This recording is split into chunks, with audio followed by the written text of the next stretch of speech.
Hello guys, welcome to my mini blog. म चाहिँ last time Nepal जाँदाखेरि चितवन गएको थिएँ विथ फ्यामिली है, चितवन नेसनल पार्क घुम्नको लागि। बाबुहरूले पनि ल जाने भनेको भएर अनि त्यसपछि हामी सबै फ्यामिली चितवन नेसनल पार्क गयौँ। लुक, म कति एक्साइटेड भएर गइरहेको थिएँ, पुरै अगाडि बसेर उफ्रिँदै अनि त्यसपछि हामी त जाँदा जाँदै हात्ती देख्यौँ। हात्ती देखिसकेपछि मेरो दिदीले चाहिँ एलिफेन्ट चाहिँ गणेशको दोस्रो रूप हो, ब्लेसिङ लिनुपर्छ भन्नुभएको भएर हामीले ब्लेसिङ लियौँ।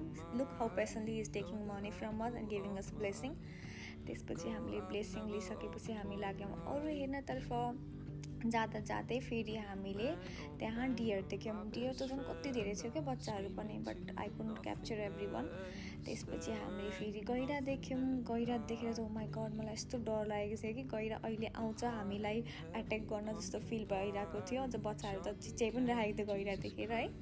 अनि त्यसपछि फेरि गैँडा हेरिसकेपछि हामीले देख्यौँ क्रोकोडाइल।